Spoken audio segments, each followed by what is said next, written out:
വിഷ്ണുശാലിനിയുടെ latest എപ്പിസോഡിൽ കുടുംബശ്രീ വീടാണ് കാണിക്കുന്നത്. അവിടെ മുറ്റത്താണെങ്കിൽ അനുപല്ലവിയും രാമേട്ടനും ഒക്കെ കാറിൻ്റെ അടുത്ത് ഇങ്ങനെ നിൽക്കുന്നുണ്ട്. അതേസമയം അകത്ത് ശാലിനി ആണെങ്കിൽ തൻ്റെ ഡ്രസ്സൊക്കെ ഇങ്ങനെ പാക്ക് ചെയ്ത് ബാഗിലേക്ക് വെക്കുകയാണ്. അന്നേരം പിന്നെ ആ ഫോട്ടോ കാണുന്നുണ്ട്. വിഷ്ണുവിൻ്റെ ശാലിനിയുടെ ഫോട്ടോ കാണുമ്പോൾ ഇങ്ങനെ എടുത്ത് നോക്കിയ വിഷ്ണുവിൻ്റെ മുഖത്തൂടെയൊക്കെ ഇങ്ങനെ തലോടിയിട്ട് സത്യമ്മ പറഞ്ഞത് വിഷ്ണുവേട്ടനും കേട്ടില്ലേ, വിഷ്ണുവേട്ടൻ്റെ ജീവിതത്തിൽ വിലങ്ങ് തടിയായിട്ട് നിൽക്കുന്നത് ഞാനാണ്, സന്തോഷവും സമാധാനവും ഒക്കെ തല്ലിക്കെടുത്തത് ഞാനാണ്.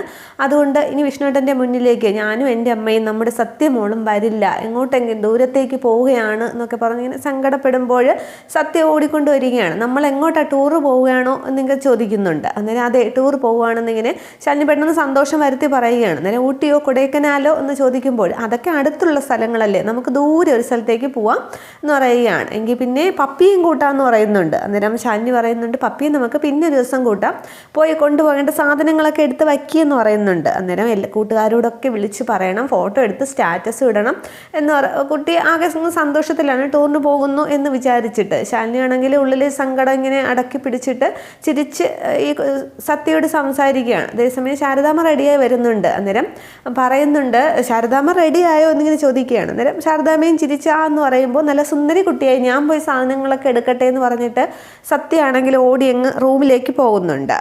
തുടർന്ന് ശാരദാമ്മ പറയുന്നുണ്ട് സത്യ ആകെ സന്തോഷത്തിലാണ്, ഇത് നീ ചോദിച്ചു വാങ്ങിയ ട്രാൻസ്ഫർ ആണല്ലേ എന്ന്. അന്നേരം അതെ, അതിന് വേണ്ടിയിട്ടുള്ള കാര്യങ്ങളെല്ലാം ഞാൻ ചെയ്തു കഴിഞ്ഞു, പക്ഷേ ഇവിടെ നിന്നിട്ട് ഇനി ഒരു കാര്യവുമില്ല, സത്യമ്മ ഒരിക്കലും എന്നെ അംഗീകരിക്കില്ല. ഇന്നലെ ഹോസ്പിറ്റലിൽ സത്യമ്മ കാണാതെയാണ് പപ്പിമോൾക്ക് പോയി ബ്ലഡ് കൊടുത്തത്, പക്ഷേ അവസാന നിമിഷം പിടിക്കപ്പെട്ടു. പിന്നെയും അവരെന്താണ് പറഞ്ഞത്, അവരുടെ ജീവിതം നശിപ്പിക്കുന്നത്, സന്തോഷവും സമാധാനവും ഒക്കെ കെടുത്തുന്നത് ഞാനാണ്, ഈ ആക്സിഡൻറ്റ് വരെ മനഃപൂർവ്വം ഞാൻ ഉണ്ടാക്കിയതാണ്, അങ്ങനെ ഒത്തിരിയേറെ എന്നും പറഞ്ഞ് ശാലിനി അങ്ങനെ എങ്ങലടിച്ചൊക്കെയാണ് ശാരദാമ്മയോട് സംസാരിക്കുന്നത്. അന്നേരം ഒരിക്കലും ഒന്നിക്കാനായിട്ട് അവർ സമ്മതിക്കില്ല, അതുകൊണ്ട് ഇനി ഇവിടെ ഈ നാട്ടിൽ എന്തിനാണ് നിൽക്കുന്നത്, അതുകൊണ്ട് നമുക്ക് ഇവിടെ നിന്ന് പോയേക്കാം എന്നിങ്ങനെ പറഞ്ഞ് ശാലിനി ഓരോന്നായിട്ട് ഇങ്ങനെ പറക്കിയ ബാഗിലേക്ക് വെക്കുന്നുണ്ട്. അന്നേരം ശാരദാമ്മ പറയുകയാണ് എല്ലാം വിട്ടു പോകുന്നതിൽ സങ്കടമുണ്ട്, പക്ഷെ നിൻ്റെ ഈ സങ്കടം കാണുമ്പോൾ ഒന്നും അല്ല എന്നാണ് തോന്നുന്നത്. പക്ഷേ ഇവിടെ നിന്നും പോയി കഴിഞ്ഞാൽ വിഷ്ണുവിനെ പിന്നെ ഒരിക്കലും കാണാനും ഒന്നിനും സാധിക്കില്ല, നിനക്കും വിഷ്ണുവിനെ ഒന്നിക്കാനായിട്ട് സാധിക്കത്തേ ഇല്ല. അതുകൊണ്ട് മോൾ അവസാന ശ്രമം എന്ന നിലയ്ക്ക് ഒന്നുകൂടി വിഷ്ണുവിനോട് എന്തെങ്കിലും കാര്യങ്ങളൊന്നുകൂടി സംസാരിച്ചിട്ട് അല്ലെങ്കിൽ വേറെ എന്തെങ്കിലും ഒന്ന് വഴി നോക്ക് എന്ന് പറയുമ്പോൾ ഇനി എന്ത് വഴിയാണ്, ഒന്നിക്കേണ്ടവരായിരുന്നെങ്കിൽ എന്നെ ദൈവം കൂട്ടിച്ചേർത്തേണേ, ഇനി ഒരു വഴിയുമില്ല, ഇതുവരെ നടക്കാത്ത കാര്യങ്ങൾ ഇനിയും നടക്കാനായിട്ട് പോകുന്നില്ല എന്നിങ്ങനെ ശാലിനി പറഞ്ഞങ്ങ് സങ്കടപ്പെടുകയാണ്. അന്നേരം ശാരദാമ്മ പറയുന്നുണ്ട് എന്നിലെ അവസാന പ്രതീക്ഷയും അസ്തമിച്ചിട്ടില്ല, എന്തെങ്കിലും ഒരു വഴി കാണും എന്നൊക്കെ ഇങ്ങനെ ശാരദാമ്മ പറഞ്ഞുകൊണ്ടിരിക്കുമ്പോൾ പക്ഷേ ശാലിനിക്ക് പോകാമെന്നുള്ളൊരു ഉറച്ച തീരുമാനം തന്നെയാണ്.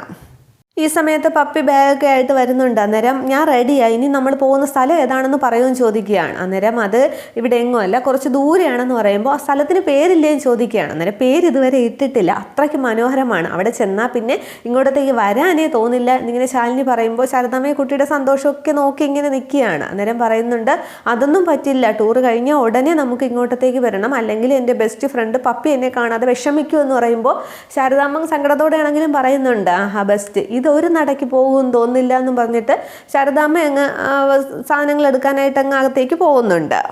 തുടർന്ന് വീണ്ടും സത്യ പറയുകയാണ് പിന്നെ തിരികെ വരുമ്പോൾ നമുക്ക് ഒരുപാട് സ്വീറ്റ്സും എല്ലാവർക്കും ഗിഫ്റ്റും ഒക്കെ വാങ്ങിക്കണം, കൂട്ടുകാരൊക്കെ പോയിട്ട് വരുമ്പോൾ ഇതൊക്കെ കൊണ്ടുവരാറുണ്ട് എന്ന് പറയുമ്പോൾ ആ ശരി വാങ്ങിക്കാമെന്ന് ശാലിനി സങ്കടം ഉള്ളിൽ ഒതുക്കി പറയുകയാണ്. തുടർന്ന് ശാരദാമ്മയെ വിളിക്കുക, നമുക്ക് പോയി ഇറങ്ങാമെന്ന് പറയുമ്പോൾ ആ ശാരദാമ്മയെന്ന് വിളിച്ചുകൊണ്ട് ഈ കുട്ടി അങ്ങ് അകത്തേക്ക് ഓടുന്നുണ്ട്. അന്നേരവും ശാലിനി ആണെങ്കിൽ ആകെ കരഞ്ഞ് സാധനങ്ങളൊക്കെ പറക്കി അവിടെ തന്നെ നിൽക്കുകയാണ്.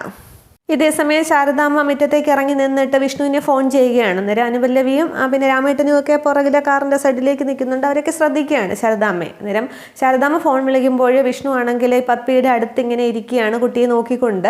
വിഷ്ണുവിൻ്റെ ഫോൺ അവിടെ തന്നെ ടേബിളിൻ്റെ പുറകു വശത്തേക്ക് ടേബിളിൻ്റെ അവിടെ ചാർജിലിട്ടിട്ടുണ്ട്, പക്ഷേ വൈബ്രേഷനിലായതിനാൽ വിഷ്ണു കേൾക്കുന്നില്ല. ശാരദാമ്മയെ തുടരെ വിളിക്കുന്നുണ്ട്, പക്ഷേ വിഷ്ണു ആ വൈബ്രേഷൻ ആയതുകൊണ്ട് ഫോൺ ശ്രദ്ധിക്കുന്നില്ല. അതേസമയം പപ്പി ഇങ്ങനെ മയക്കത്തിൽ പറഞ്ഞുകൊണ്ടിരിക്കുകയാണ് ചേച്ചിയമ്മയെ വഴക്ക് പറയല്ലേ സത്യാമ്മയെ, ചേച്ചിയമ്മ പാവമാണ് എന്നിങ്ങനെ കുട്ടി പറഞ്ഞുകൊണ്ടിരിക്കുമ്പോൾ വിഷ്ണുവിന് അത് കേൾക്കുമ്പോൾ ആകെ സങ്കടം വരുന്നുണ്ട്.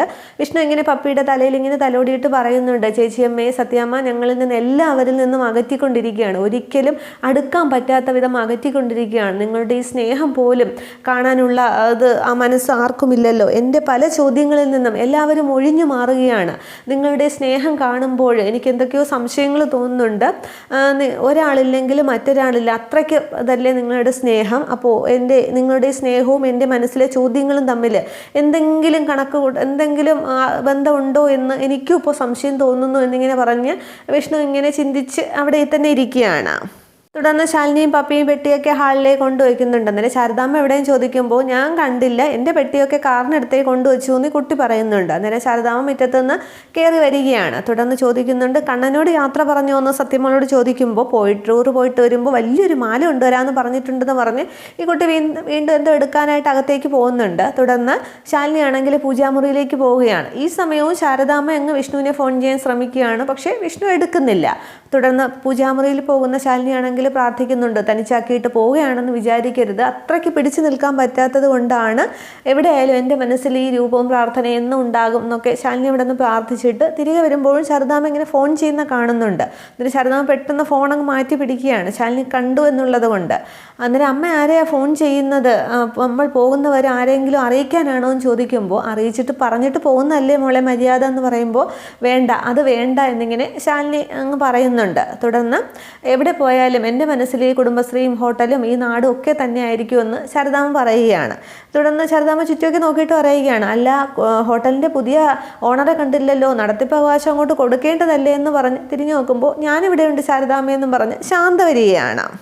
ഇതൊന്നും കാണാൻ പറ്റാത്തത് കൊണ്ട് മാറി നിന്നതാണ് എന്നിങ്ങനെ ശാന്ത പറയുമ്പോൾ അങ്ങനെ മാറി നിൽക്കാനൊന്നും പറ്റില്ല, ഇനി എല്ലാം നോക്കി നടത്തേണ്ടത് നീയാണ് എന്നിങ്ങനെ ശാരദാമ്മ ആ സങ്കടം ഉള്ളിൽ ഒതുക്കി ഇങ്ങനെ പറയുകയാണ്. തുടർന്ന് പറയുന്നുണ്ട്, ഈ വീടൊക്കെ വൃത്തിയാക്കി ഇടണം, പിന്നെ എല്ലാ കാര്യങ്ങളും നീ തന്നെ നോക്കണം, ചെയ്യുമെന്നറിയാം, എന്നാലും പറഞ്ഞതാണ് എന്ന് പറഞ്ഞിട്ട് താക്കോൽ എടുക്കുന്നുണ്ട്. ഒരു താക്കോൽ എടുത്തിട്ട് ഇത് ഈ വീടിൻ്റെ താക്കോലാണ്, കുറേ നാളായി ഇത് നിധി പോലെ കൊണ്ട് നടക്കാൻ തുടങ്ങിയിട്ട്, നിന്നെ ഏൽപ്പിക്കുകയാണ്, ഗോപാലേട്ടൻ ദേശാടനം കഴിഞ്ഞ് തിരിച്ചു വരുന്നത് വരെ നീ നിൻ്റെ കയ്യിൽ തന്നെ ഉണ്ടാകണം എന്ന് പറഞ്ഞ് താക്കോൽ ആദ്യം കൊടുക്കുന്നുണ്ട്. വിഷമത്തോടെയാണ് ശാരദാമ്മ കൊടുക്കുന്നത്.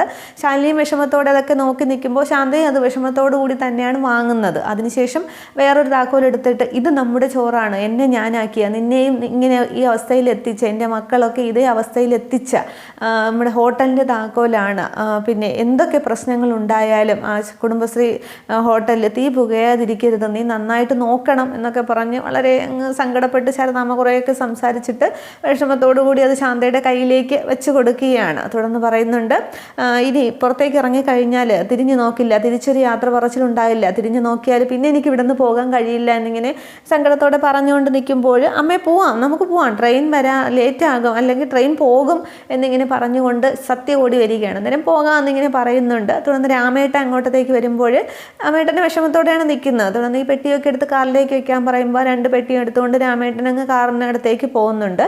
തുടർന്ന് വാമോളേന്ന് വിളിച്ചുകൊണ്ട് ശാരദാമ്മ കുട്ടിയെ വിളിച്ചുകൊണ്ട് മുറ്റത്തേക്ക് ഇറങ്ങുകയാണ്. തുടർന്ന് ശാന്തേച്ചിയോട് ശാലിനി പറയുന്നുണ്ട്, സത്യം ഒന്നും അറിഞ്ഞിട്ടില്ല, ടൂറൊക്കെ പോയിട്ട് തിരിച്ചു വരുമെന്നാണ് വിചാരിക്കുന്നത് എന്നൊക്കെ. അതിന് മുന്നേ ശാന്തേച്ചിയോടും പോയിട്ട് വരാമെന്നൊക്കെ യാത്രയൊക്കെ പറയുന്നുണ്ട് സത്യ. അങ്ങനെയാണ് ടൂർ പോയിട്ട് ഉടനെ തിരിച്ചു വരും എന്നുള്ള ഉദ്ദേശത്തിലാണ്. ഇനി ആ കാര്യങ്ങൾ അറിയുമ്പോൾ എന്താകുമോ എന്തോന്നും പറഞ്ഞ് ശാലിനി വിഷമിക്കുന്നുണ്ട്. തുടർന്ന് എല്ലാവരും ഇങ്ങനെ പോകാനായിട്ട് മുറ്റത്തേക്ക് ഇറങ്ങുകയാണ്.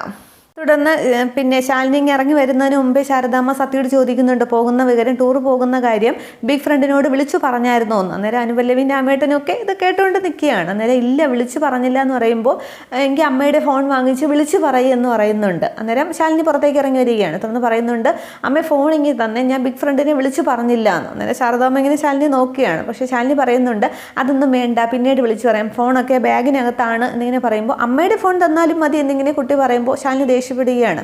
വേണ്ടെന്നല്ലേ പറഞ്ഞു, അതൊക്കെ പിന്നീടാകാം എന്ന് പറയുമ്പോൾ കുട്ടി ഇങ്ങനെ മിണ്ടാതെ നിൽക്കുകയാണ്. എന്നാൽ ആ പ്രതീക്ഷയും ശാരദാമ്മയ്ക്ക് അങ്ങോട്ട് അസ്തമിക്കുകയാണ്. എങ്ങനെയും വിഷ്ണുവിനോട് പറയാനുള്ള ശ്രമമാണ് അവിടെ ശാരദാമ്മയ്ക്ക്. വിഷ്ണുവിനെ അറിയിച്ചാൽ എങ്ങനെയും വിഷ്ണു യാത്ര തടയും എന്നുള്ള ആ ഒരു വിചാരം ഉറപ്പ് ശാരദാമ്മയ്ക്ക് ഉണ്ടല്ലോ. തുടർന്ന് അനുപല്ലവി വന്ന് ശാലിനിയോട് പറയുന്നുണ്ട്, റെയിൽവേ സ്റ്റേഷനിൽ എത്തുമ്പോൾ മെസ്സേജ് ഇട്ടാൽ മതി, അവിടെ സ്റ്റേഷനിൽ പിക്ക് ചെയ്യാനായിട്ട് ആൾ വരും എന്നൊക്കെ പറയുമ്പോൾ, എവിടെ പോയി ജോലി ചെയ്താലും അനുപല്ലവി ഞാൻ മറക്കില്ല, എനിക്ക് ആരൊക്കെയോ ആയിരുന്നു എന്ന് പറയുമ്പോൾ എനിക്കും അതുപോലെ ആയിരുന്നു സങ്കടത്തോടെ അനുപല്ലവി പറയുകയാണ്. തുടർന്ന് രാമേട്ടൻ്റെ അടുത്തേക്ക് പറയുന്നുണ്ട്, ഒരു യാത്ര പറയുന്നില്ല, എന്തെങ്കിലും കാണാമെന്ന് മാത്രമേ പറയുന്നുള്ളൂ എന്ന് പറയുമ്പോൾ രാമേട്ടൻ്റെ സങ്കടത്തോടെ നിൽക്കുകയാണ്. തുടർന്ന് നമുക്ക് പോകാം അമ്മയെന്ന് ശാലിനി പറയുകയാണ്. തുടർന്ന് എല്ലാവരും കാറിനകത്തേക്ക് കയറുകയാണ്. സത്യയും ശാലിനിയൊക്കെ കയറുന്നുണ്ട്. അന്നേരം ശാരദാമ്മയാണെങ്കിൽ തിരിഞ്ഞ് നിന്നിട്ട് ഈ ഹോട്ടൽ ഒന്നുകൂടി നോക്കുകയാണ്. എന്നിട്ട് ആ ഹോട്ടൽ രണ്ടാമത് നന്നായിട്ട് ഓപ്പൺ ചെയ്തതും ബോർഡൊക്കെ എല്ലാവരും കൂടി തൂക്കിയതും ശാരികയും രാജീവും പിന്നെ കുറുപ്പ് സാറും ശങ്കരേട്ടനും എല്ലാവരും കൂടി നിന്ന് ആ രണ്ടാമത് രണ്ടാമത് ആ സംരംഭം തുടങ്ങിയത് ഒന്നുകൂടി ശാരദാമ്മ ഓർത്തിട്ട് സങ്കടത്തോടെ കാറിനകത്തേ കയറി അവർ പോകുന്നുണ്ട്. അന്നേരം അനുപല്ലവിയും ശാന്തേച്ചിയും കൂടി ഈ ഗേറ്റിനടുത്ത് നിന്ന് അവർ പോകുന്ന സങ്കടത്തോടെ നോക്കി നിൽക്കുകയാണ്. കാറിലേക്ക് കയറാൻ നേരം അനുപല്ലവി പറയുന്നുണ്ട് റെയിൽവേ സ്റ്റേഷൻ്റെ ഫ്രണ്ടിലേക്ക് കാറ് കടത്തി വിടുന്നില്ല, അപ്പോൾ താഴെ ഇറങ്ങിയിട്ട് ട്രാക്കിലൂടെ അപ്പുറത്തോട്ട് നടന്നു പോകാനേ പറ്റുള്ളൂ എന്ന് പറയുമ്പോൾ അങ്ങനെ ചെയ്യാമെന്ന് ശാലിനി പറയുന്നുണ്ട്. ഇതേ സമയം വിഷ്ണു അവിടെ കുട്ടിയെ നോക്കി ഇങ്ങനെ തലയിലേക്ക് തലോടി ഇരിക്കുകയാണ്. അന്നേരം പപ്പി പറഞ്ഞത് ഓർക്കുന്നുണ്ട്, ചേച്ചിയമ്മയെ സത്യം ഒരുപാട് വഴക്ക് പറഞ്ഞു, കരഞ്ഞുകൊണ്ടാണ് സത്യം പോയത്, എനിക്ക് മാപ്പ് പറയണമെന്നൊക്കെ പറഞ്ഞതിങ്ങനെ ഓർമ്മിക്കുമ്പോൾ തലയിൽ ഇങ്ങനെ തലോടിക്കൊണ്ട് വിഷ്ണു പറയുന്നുണ്ട്, വലിയവർക്കില്ലാത്ത തിരിച്ചറിവാണ് മോൾക്ക് ഉണ്ടായത്, അപ്പോൾ അതിന് വേണ്ടിയിട്ടല്ലേ മോള് പോയത്, മാപ്പ് പറയാനൊക്കെ പോയത്, എന്തിനാ മോൾ അങ്ങനെ പോയത്, അതുകൊണ്ടല്ലേ ഇങ്ങനെ ആക്സിഡൻ്റ് ഒക്കെ ഉണ്ടായതെന്നൊക്കെ ഇങ്ങനെ കുട്ടിയെ നോക്കി ഇങ്ങനെ മനസ്സിലിങ്ങനെ ആലോചിച്ചിരിക്കുകയാണ്. അന്നേരം വിഷ്ണുവിൻ്റെ മനസ്സിൽ എന്തൊക്കെയോ സംശയങ്ങളുണ്ട്, ഈ കുട്ടികൾ തമ്മിൽ ഇങ്ങനെ ഒരു ബന്ധം ഉള്ളത് എന്താണ് എന്നുള്ളതൊക്കെ വിഷ്ണുവിന് ആകെപ്പാടെ ഒരു കൺഫ്യൂഷനിലാണ്. ഈ സമയത്ത് ഡോക്ടറും നഴ്സും കൂടെ വരുന്നുണ്ട്. അന്നേരം വിഷ്ണു അങ്ങോട്ട് എഴുന്നേൽക്കുകയാണ്. തുടർന്ന് ഡോക്ടർ പപ്പിയുടെ കണ്ണൊക്കെ പിടിച്ചിങ്ങനെ നോക്കുന്നുണ്ട്, ഹാർട്ട് ബീറ്റ്സ് ഒക്കെ നോക്കുകയാണ്. തുടർന്ന് പറയുന്നുണ്ട്, ഇപ്പം മയക്കമല്ലേ, ഉറങ്ങിക്കോട്ടെ, അരമണിക്കൂർ ഉറങ്ങി എഴുന്നേൽക്കുമ്പോൾ ഒരു മെഡിസിൻ ഉണ്ട്, അത് കഴിഞ്ഞിട്ട് എന്തെങ്കിലും ഭക്ഷണം കഴിപ്പിക്കണം, അത് കഴിഞ്ഞിട്ട് നമുക്ക് ബാക്കി മെഡിസിൻസ് ഒക്കെ നോക്കാം എന്നിങ്ങനെ പറയുകയാണ്. അന്നേരം ഒന്നിങ്ങനെ വിഷ്ണു സമ്മതിക്കുന്നുണ്ട്. തുടർന്ന് ഡോക്ടർ നഴ്സിനോട് കുറച്ച് കഴിഞ്ഞൊരു ഇഞ്ചക്ഷൻ എടുത്തോളൂ എന്ന് പറയുകയാണ്. തുടർന്ന് അവരങ്ങ് പോകുന്നുണ്ട്. തുടർന്ന് വിഷ്ണു ആണെങ്കിൽ വീണ്ടും ഈ കുട്ടിയെ നോക്കി ഇങ്ങനെ വിഷമിച്ച് നിൽക്കുകയാണ്. ഇത്രയും ആകുമ്പോൾ എപ്പിസോഡ് അവസാനിക്കുന്നുണ്ട്. അന്നേരം അവിടെ റെയിൽവേ സ്റ്റേഷനൊക്കെ കാണിക്കുന്നുണ്ട്, പക്ഷെ അവരവിടെ എത്തിയതായിട്ട് കാണിക്കുന്നില്ല. ഇത്രയുമേ ഉള്ളൂ പുതിയ എപ്പിസോഡിലെ വിശേഷങ്ങൾ. അപ്പോൾ ഇനിയാണ് വിഷ്ണു ഫോൺ നോക്കുമ്പോൾ ഇങ്ങനെ കാണുന്നതും തിരിച്ച് വിളിക്കുന്നതും ഒക്കെ, ശ്യാമ പറയുന്നതും ഒക്കെ, പിന്നെ വിഷ്ണു റെയിൽവേ സ്റ്റേഷനിലേക്ക് പോകുന്നതും ഒക്കെ, പിന്നീടാണ് പപ്പി ഉണരുന്നതും ചേച്ചിയമ്മയെ തിരക്കുന്നതും ഒക്കെ. അതൊക്കെ അടുത്ത എപ്പിസോഡുകളിൽ ഒക്കെ കാണാം. Okay, thank